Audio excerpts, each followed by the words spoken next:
Hello and welcome to the Intentional Brief, your weekly video update on the one big thing in cybersecurity news for middle market companies, their investors, and management teams. I'm your host, Shay Colson, managing partner at Intentional Cybersecurity, and you can find us online at intentionalcyber.com. Today is Monday, August 17th, 2026, and we're going to take a break from both the AI sandbox escapes and the Strait of Hormuz tracking that we've been covering for the last few weeks to cover an adjacent space this week, specifically a White House announcement about privately run offensive cyber operations and what that might mean for you. On Wednesday of last week, President Donald Trump signed a national security presidential memorandum that enables something called the NCC, which is part of the Homeland Security Cyber Task Force, to leverage U.S. private sector's capabilities to conduct cyber operations targeting, quote, transnational criminal organizations, which can be done under the control and authority of the U.S. government. Specifically, this memo lists out ransomware, sextortion schemes, phishing campaigns, financial fraud, and impersonation scams as activities eligible for this private sector targeting. And the memo said that such firms could, quote, conduct cyber surveillance operations and cyber effect operations against cyber-enabled TCOs, again, transnational criminal organizations. Such groups are defined as, quote, any foreign group that conducts cyber-enabled crime against the United States government, a United States person, or United States interests, and that is not an institutional part of a foreign government or wholly operated under a foreign government's directions. So lots of clarifiers and qualifiers there.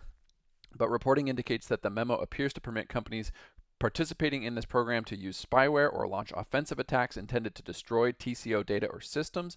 The memo also does not rule out certain types of offensive attacks, such as those that use encryption to lock targets out of their networks, i.e. ransomware, or performing distributed denial of service attacks. So from a details perspective, they're still relatively light, but I would note that the cyber effects operations and cyber surveillance operations may not result in critical outcomes, which is a fancy kind of government way of saying that those things that result in loss of life or rise to the level of use of force or armed attack under international law are prohibited. The memo also notes that there are minimum standards that participating companies must meet in order to take part in the program, which shall include appropriate levels of technical proficiency, proven performance of cyber operations, facility security, personnel vetting, competence, reliability, and other factors that the program executive directors, in coordination with the Homeland Security Council, determine are relevant or necessary for guaranteeing a high confidence in participating companies' ability to perform successfully.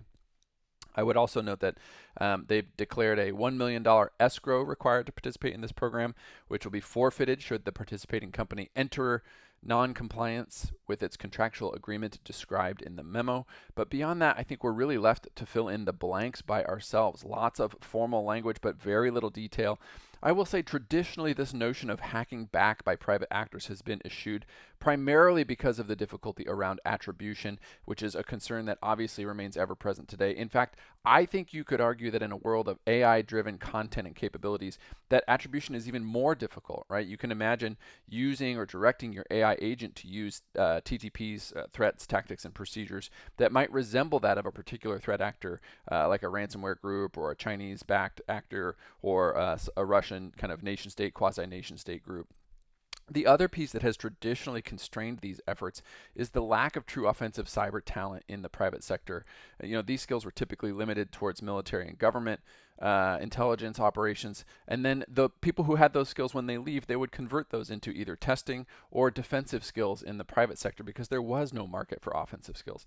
But now I think with AI, we really have very little to stop the development of these capabilities other than the few guardrails that some but not all of the AI model builders have put in place. And then we also need to wonder what happens when something goes wrong.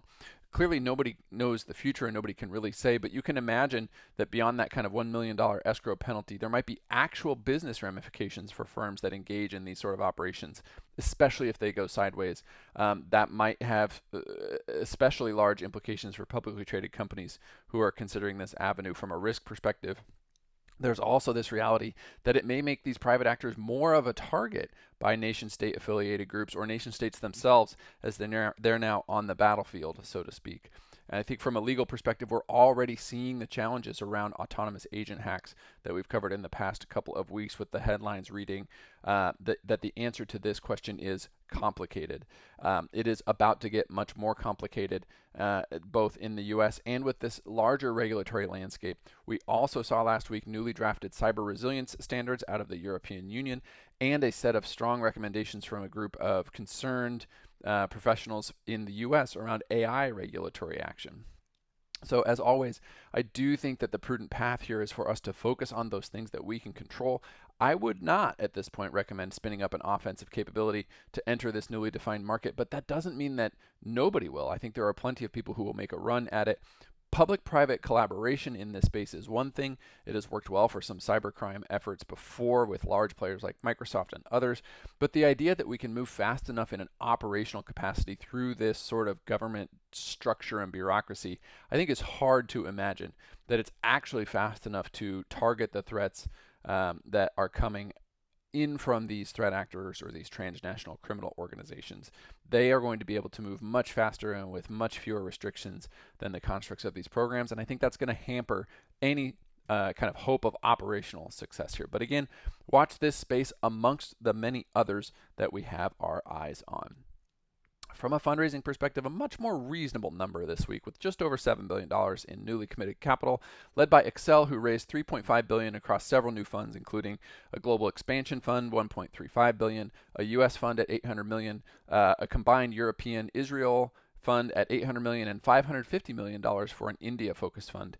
We also saw 1789 Capital close a $1.2 billion real estate development fund, as we continue to see these kind of alternative investment vehicles become popular. A reminder that you can find links to all the articles we covered in the comments section below, back issues and written transcripts of these videos at intentionalcyber.com, and we will see you next week for another edition of the Intentional Brief.